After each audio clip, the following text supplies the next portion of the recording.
Well hello everyone, I welcome you all to सेराजिन। तो दोस्तों, आज हम पढ़ेंगे क्लास 7 के geography chapter 2 inside our earth. तो बेसिकली इस चैप्टर में हम क्या पढ़ने जा रहे हैं? हम पढ़ने जा रहे हैं रॉक्स के बारे में। रॉक्स क्या होता है, कैसे बनता है, और हमारे अर्थ के इनसाइड में क्या होता है, inside our earth, what is going on. तो चलिए दोस्तों शुरू करते हैं। तो देखते हैं, चलो दोस्तों। The earth our homeland is a dynamic planet. Dynamic planet यानी कि क्या है? हमारा जो प्लैनेट है अर्थ, ये डायनामिक है। डायनामिक यानी कि जो चेंज होता है ना, चेंज होता है, चेंजेस होने वाला प्लैनेट है। It is constantly undergoing changes inside and outside. Constantly यानी कि क्या है? ये लगातार चेंज हो रहा है, हमारा अंदर से भी और बाहर से भी। Have you ever wondered what lies in the interior of the earth? What is the made up of it? हमारा इंटीरियर के अर्थ के इंटीरियर में क्या है, आपने कभी सोचा है? और हमारा अर्थ क्या चीज़ से बना हुआ है, ये सब देखेंगे आप आगे जाके। तो चलिए देखते हैं इंटीरियर ऑफ द अर्थ। तो यहाँ जिस तरह से ये फोटो में आप देख सकते हैं दोस्तों, ये देखिए क्रस्ट है, मेंटल है, कोर है। ये बेसिकली क्या है? जो अर्थ का जो लेयर होता है, हमारा जो प्लेनेट अर्थ है उसका कुछ लेयर्स है। मेनली 3 लेयर्स में बांटा गया है। जैसे ये क्रस्ट, मेंटल सेकेंड हो गया, और ये सबसे जो इनर पार्ट होता है इसे हम कहते हैं कोर। इसे डिटेल में आगे जानेंगे। चलिए पढ़ते हैं। Just like an onion, the earth is made up of several concentric layer. Several concentric layer. तो देखिए दोस्तों, क्या है? एक जो प्याज होता है ना, कई राजस्थान में शायद खांडा कहते होंगे। तो प्याज की तरह जो लेयर होता है, उसी तरह अर्थ भी एक लेयर से बना हुआ है ना। काफ़ी सारे लेयर है अर्थ में। तो देखते हैं फिगर 2.1। ये देखिए, ये figure 2.1। The earth upper most layer over the earth surface is called crust. ये देखिए, जो सबसे ऊपरी सतह है ना, उसे क्या कहते हैं? Crust. It is the thinnest, सबसे पतली हुई, thinnest of all the layer. जो सारे लेयर है उनमें से जो सबसे पतली लेयर है, ये जो सबसे ऊपर में जो लेयर है, जिन्हें हम क्रस्ट कहते हैं। और देखते हैं, इट इज़ अबाउट 35 किलोमीटर, लगभग 35 किलोमीटर थिकनेस है इसकी, on the continental masses, okay, and only 5 kilometre on the ocean floor. कहना क्या चाह रहा है? ये जो कॉन्टिनेंटल मास होता है, यानी कि जो ज़मीन के एरिया है ना, ज़मीन है, ज़मीन जो कॉन्टिनेंट बसा हुआ है, जहाँ कंट्री लोग हैं, जो ज़मीनी भाग है, ये देखिए, यहाँ देख सकते हो ग्रीन वाला पार्ट है ना। ये ग्रीन वाला भाग में आप देखें तो क्रस्ट का लेयर जो है 35 किलोमीटर तक होता है।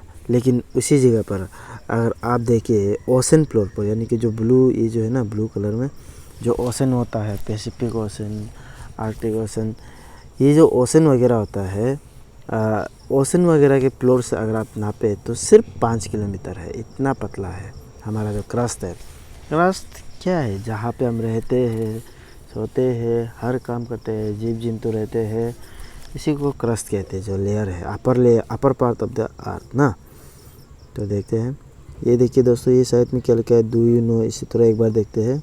The deepest mine in the world is in south Africa. It is about 4 kilometre. अच्छा, दुनिया के जो सबसे डीपेस्ट माइन है वो कहाँ पे है? साउथ अफ्रीका पे है, जो कि सिर्फ 4 किलोमीटर का है।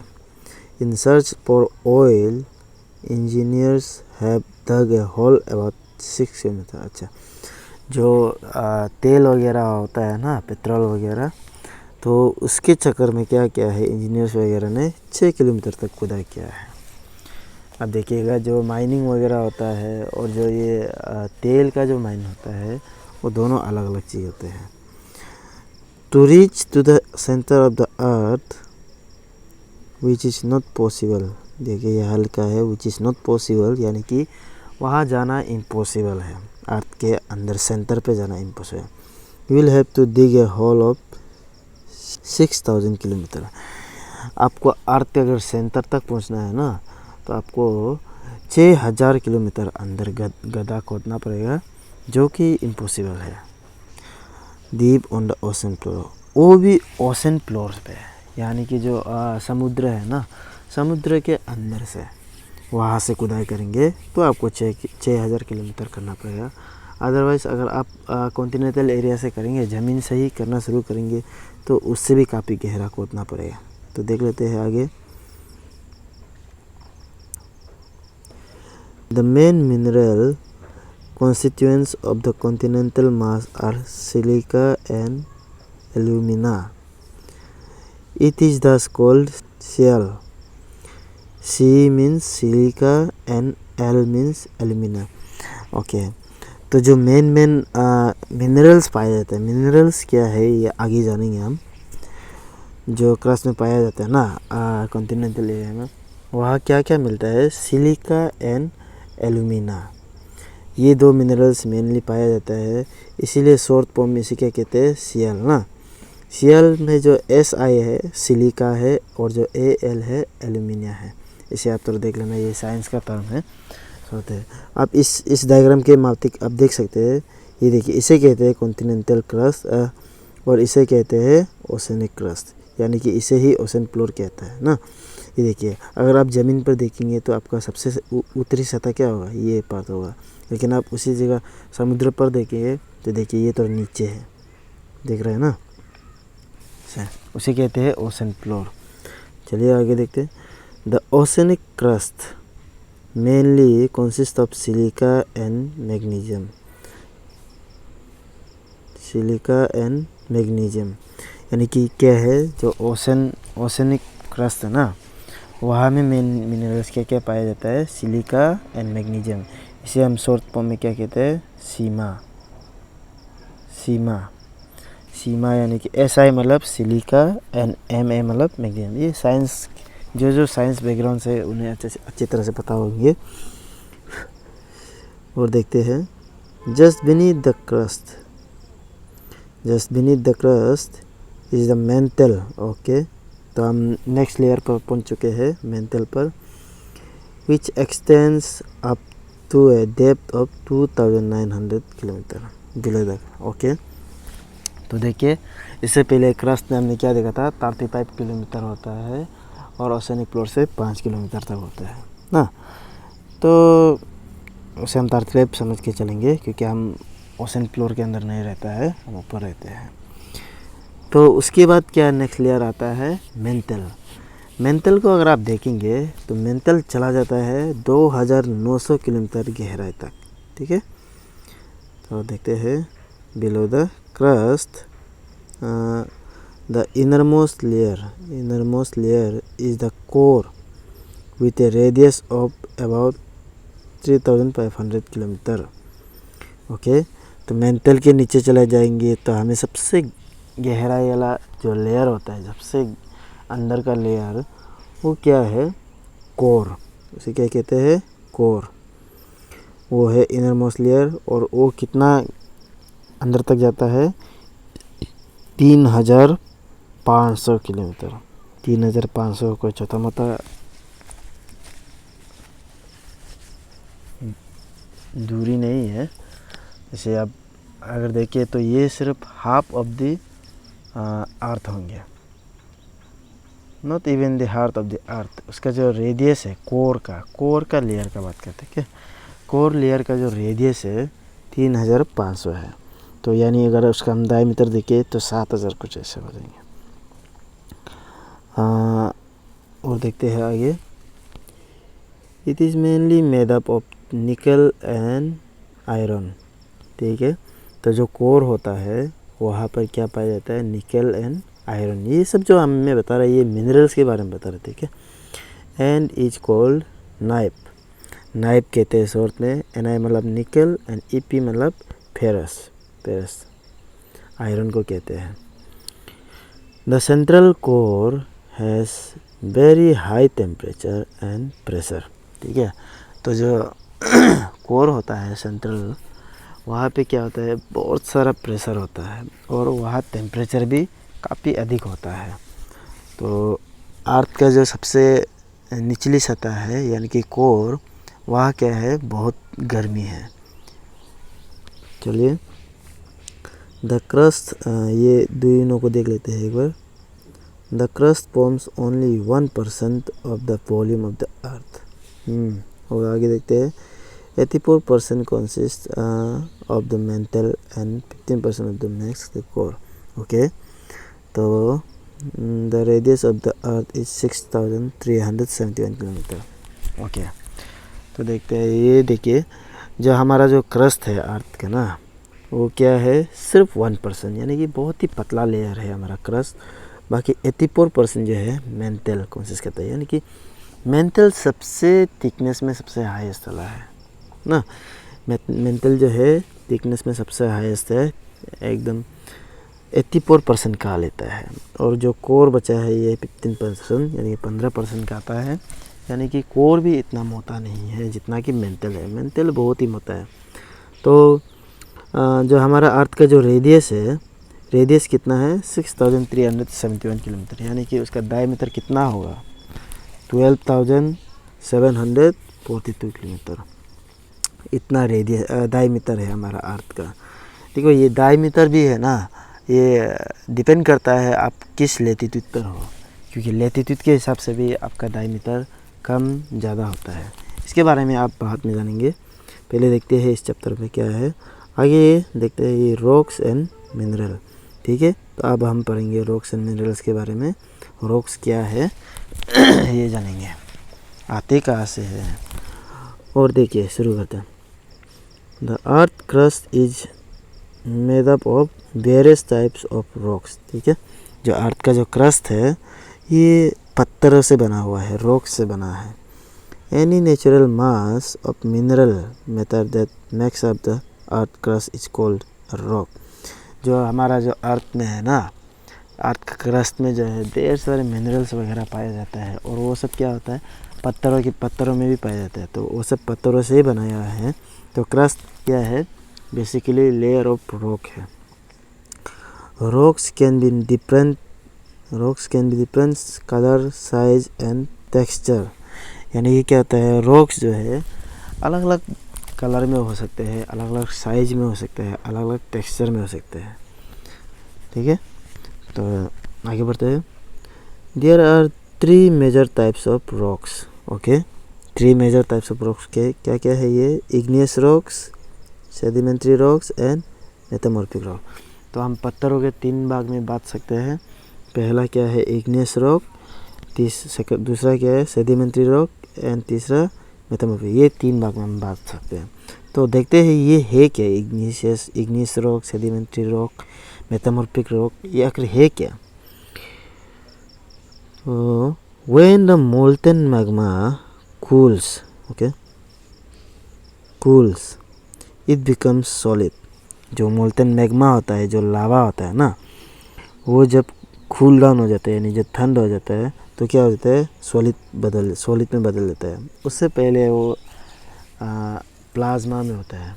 प्लाज्मा स्टेट आप समझेंगे धीरे धीरे प्लाज्मा क्या है क्या। Rocks thus form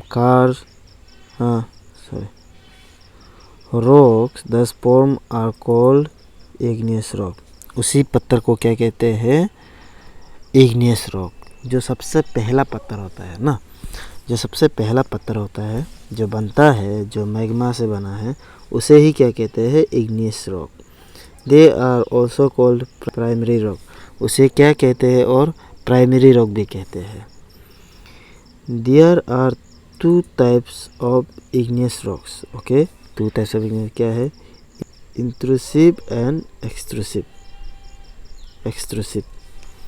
तो क्या कह रहा है, देखिए igneous rock जो है 2 प्रकार का है, एक intrusive and extrusive। इसे हम जानेंगे intrusive किसे कहते हैं और extrusive किसे कहते हैं। Can you imagine lava coming out from the volcanoes, okay, जो वोल्केनोस से लावा निकलता है। Lava is actually fiery and molten magma coming out from the interior of the earth on its surface. जो lava होता है ये magma से आता है, जो अंदर जो होता है ना वोल्केनो से जो निकलता है वो क्या होता है, अंदर से निकलता है।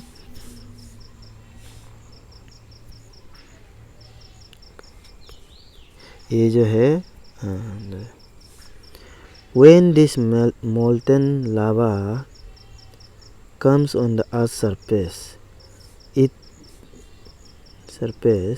it rapidly cools down and becomes solid। तो ये जो मोल्टन मैग्मा है जो अर्थ के इंटीरियर से आता है, ये अर्थ के सतह पे है, यानी क्रस्ट में आने के साथ साथ क्या हो जाता है, ठंडी हो जाती है। ठंडी होने के कारण से क्या हो जाता है, रॉक्स बनता है ना, रॉक्स बनता है। In such a way on the crust are called extrusive. अच्छा, तो जो मोल्टन मैग्मा जो बाहर आके है ठंड हो जाती है और ठंड होने के बाद में जो सॉलिड बन जाता है उसे ही कहते हैं extrusive igneous rock. They have a very fine grain structure, यानी कि जो उसका स्ट्रक्चर जो है बहुत एकदम क्लियर होता है। जैसे एग्जांपल हो जाता है बेसाल्ट एक पत्थर है, तो उसे आप देखेंगे तो उसका एक साइज वगैरह एकदम परफेक्ट होता है। उसका एक देखते हैं, the Deccan प्लेटू is made up of basalt rock, okay, जो डेक्कन प्लेटू है वो बेसाल्ट रॉक से बना है।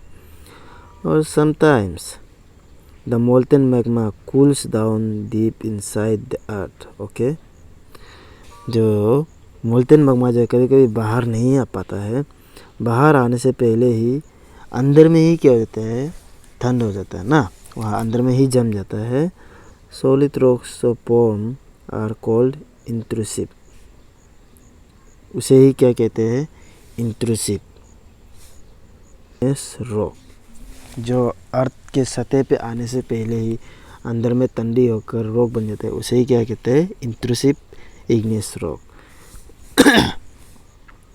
Since they cool down slowly they form large grains, okay, ये ग्रेन्स क्या है इसके बारे में आपको बाद में पता चलेगा। तो क्या होता है, ये जो अर्थ के अंदर में जो पत्थर बन जाता है वो क्या होता है, बहुत ही लार्ज ग्रेन में होता है ना, इस तरह से उसका शेप साइज वगैरह परफेक्ट नहीं होता है। ग्रेनाइट उसका एक एग्जांपल है, देखिए सच्चे रॉक उसका एक एग्जांपल है ग्रेनाइट जो ना। And grinding stones use to prepare the paste powder of piece spices grains are made of granite. ये देखिए ग्रेनाइट का क्या क्या इस्तेमाल है उसे बताया। ये क्या के लिए यूज़फुल होता है, जो स्पाइसेस वगैरह होता है उसे जो मसाला बनाने के लिए, पीसने के लिए ना, क्रस्ट करने के लिए वो बहुत ही परफेक्ट होता है। ठीक है, ये देखिए इग्नियस, यहाँ में देखते हैं ये वर्ड ओरिजिन कहाँ से हुआ है, इग्नियस यानी कि क्या है, ये एक लैटिन वर्ड है, इग्नियस मीनिंग फायर, ओके। और ये सेडिमेंट्री क्या है, Latin words meaning settle down और ये मेटामॉर्फिक क्या है, ग्रीक वर्ड है, ये metamorphose meaning change of form. ऐसे देख लेना आप। बेसिकली मैं हमेशा कहता हूँ कि जो एनसीईआरटी की किताबों में इस तरह कोने में जो ये इम्पोर्टेंट कुछ लिखा होता है इसे आप खुद देख लेना। मैं भी जितना हो सकूँगा उतना बता दूँगा। देखते हैं आगे क्या लिखा है। Rocks roll down, crack and hit each other and are broken down into small fragments। क्या होता है, हमारा जो पत्थर होता है वे इधर से उधर बहता रहता है, चलता रहता है, उसमें क्या होता है, दरारें रहते हैं, क्रैक हो जाता है। और क्रैक क्यों आता है, क्योंकि एक दूसरे को लगने के कारण से, टक्कर लगने के कारण से क्या होता है, उधर में दरारें पड़ जाते हैं, क्रैक आ जाता है। तो क्या हो जाता है, वो छोटा पीस कंटों में बदल जाते हैं ना। These smaller particles are called sediments. उसे ही क्या कहते हैं, पार्टिकल को सेडिमेंट्स कहते हैं. जो बालू वगैरह होता है ना, बीच वगैरह में अगर आप जाते हो तो आपको देखता है वहाँ पे जो बालू होता है उसे रेत, हाँ रेत कह सकते हैं. These sediments are transported and deposited by wind, water, etc. ये किस तरह से मूव होता है इधर से उधर. पत्थर जो सेडिमेंट होता है पानियों की मदद से, हवाओं की मदद से.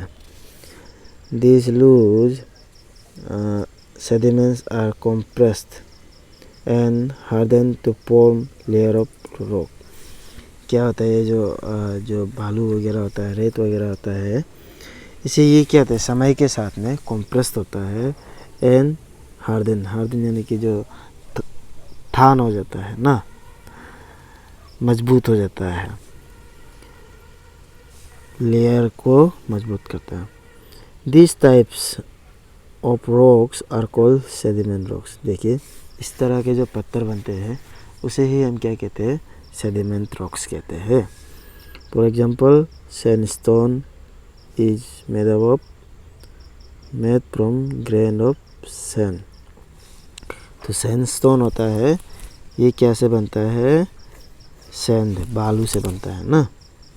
These rocks may also contain fossil plants, okay, animals and other microorganisms that once lived on them. ठीक, तो क्या करता है, इस तरह के पत्थरों में क्या होता है, आपको फॉसिल प्लांट्स भी मिल सकता है. फॉसिल ऑफ प्लांट्स यानी कि जो प्लांट्स के जो कुछ फॉसिल्स वगैरह होते हैं ना, एंड एनिमल्स के भी मिलेंगे. तो देखते हैं. Igneous and sedimentary rocks can change into metamorphic rocks. अच्छा, मेटामॉर्फिक रॉक. तो ठीक है, हम तीसरे पत्थर पे आ चुके हैं, मेटामॉर्फिक रॉक. ये सेडिमेंट्री और इग्नेस रॉक जो है आगे जाकर क्या बनता है, फाइनली में मेटामॉर्फिक रॉक बनता है under the great heat and pressure. ठीक है, तो इसी तरह से क्या बनता है, धीरे धीरे ये आखिरी स्टेज में पहुंच जाता है जिसे कहते हैं metamorphic rock. For example, clay changes into slate and limestone into marble. ये देखिए, ये कुछ एग्जांपल दिया है हमें. क्ले जो होता है वो स्लेट में बदल जाता है और लाइमस्टोन जो होता है ये मार्बल में बदल जाता है. फॉसिल्स क्या है, यहाँ साइड में लिखा हुआ है, अगर आप नहीं समझे तो, the remains of the dead plants and animal trapped in the layer of rocks are called fossils. ये देखिए, जो एनिमल मर चुका वाला एनिमल होता है और जो प्लांट्स वगैरह जो मर चुका वाला होता है उसका जो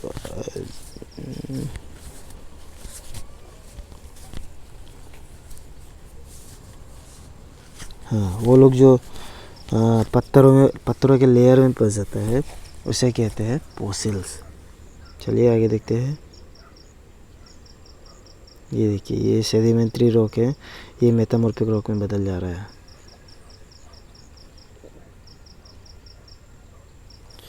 ये देखिए, रॉक्स आर वेरी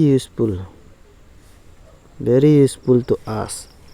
ठीक है, तो अब देखेंगे अगर पत्थरों के बिना हमारी ज़िंदगी होगी तो किस तरह से होंगे. हमारे पास ब्रिज नहीं होंगे, रोड सड़कें नहीं होंगे, घर नहीं होंगे, कुछ भी चीज़ अगर आप देखा जाए तो बिना पत्थर के मुश्किल है.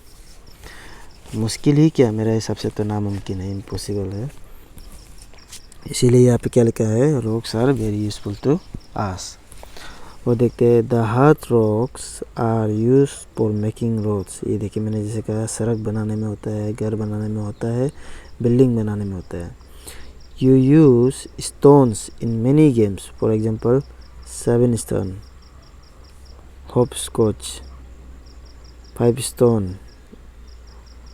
Find out some more such games by asking your grandparents, parents, neighbor, etc.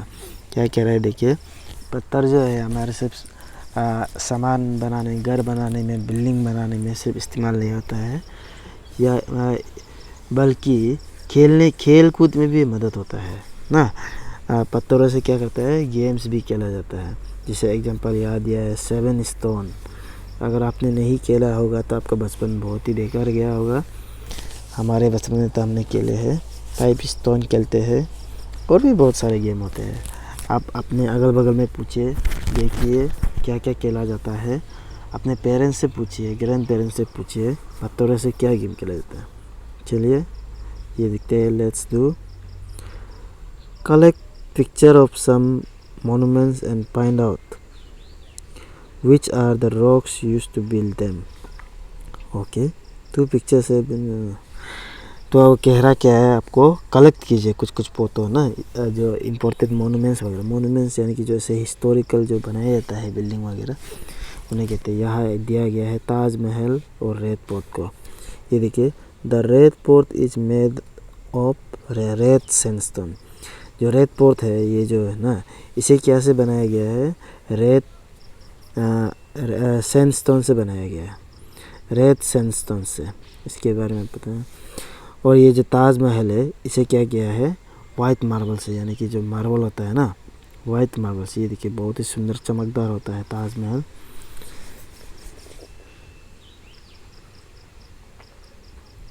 चलिए आगे देखते हैं।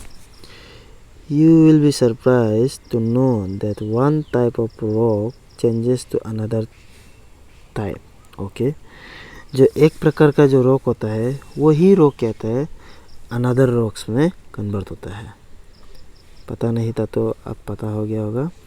देखिए क्या होता है, this process of transformation of the rock from one to another known as the rock cycle.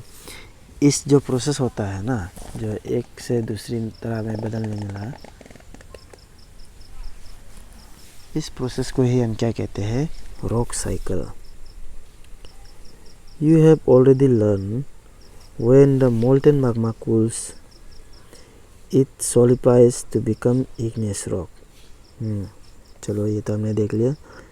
These igneous rocks are broken down into small particles that are transported and deposited to form sedimentary rocks. Okay, तो क्या होता है, molten magma जो है निकलता है और वहीं से इग्नियस रॉक बनता है। और इग्नियस रॉक से क्या होता है, टूट के इधर से उधर से होकर क्या होता है, सेडिमेंट्री रॉक बनता है। इतना तो हमने देख लिया। when the igneous and sedimentary rocks are subjected to heat and pressure they change into metamorphic rock. ये देखिए, जो इग्नियस रॉक होता है, सेडिमेंट्री रॉक होता है, ये समय के साथ में क्या होता है, कंप्रेस होकर, हीट होकर आखिर में क्या हो जाता है, मेटामॉर्फिक रॉक बन जाता है ना। और the metamorphic rocks which are still under great heat and pressure melt down to form molten magma. This molten magma again can cool down and solidify into igneous rock. ये देखिए क्या कह रहा है, जो आखिरी स्टेज है मेटामॉर्फिक रॉक। मेटामॉर्फिक भी क्या होता है, आखिरी नहीं है, बल्कि क्या होता है, मेटामॉर्फिक से वापस से मैग्मा में चला जाता है ना, वापस से मैग्मा बन जाता है।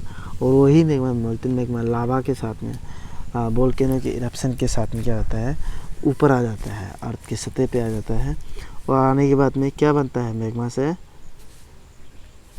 Igneous rock. ठीक है, तो इग्नियस रॉक के बाद वापस क्या होता है, सेडिमेंट्री रॉक। सेडिमेंट्री के साथ वापस क्या होता है, मेटामॉर्फिक रॉक। ये देखिए यहाँ पे ये प्रोसेस को दिया गया है, किस तरह से होता है चेंज। इसे कहते हैं रॉक साइकिल। ये प्रोसेस लगातार होता रहेगा, होता रहेगा, होता रहेगा, ये कभी रुकने वाला नहीं है। जिस तरह से हमारा अर्थ घूमना बंद नहीं करता, उसी प्रकार से ये जो रॉक साइकिल जो है ये कभी ख़त्म नहीं होता है। तो इसे आप देख लेना।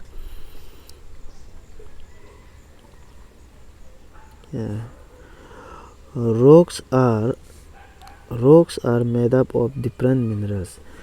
जो हमारा पत्थर क्या होता है, अलग अलग प्रकार के मिनरल से बनता है। Minerals are naturally occurring substance. क्या होता है, मिनरल जो है नेचुरली ओकर पाया गया, नेचुरली ओकरिंग वाला सब्सटेंस है, which have certain physical properties and dependent chemical composition. ये देखिए मिनरल्स क्या है, एक डिपेंडेंट केमिकल कंपोजिशन है जिसका जो फिजिकल प्रॉपर्टीज होता है ना वो होता है जो नेचुरली पाया जाता है, उसे ही क्या कहते हैं, मिनरल्स कहते हैं। ये पत्थर से अलग है।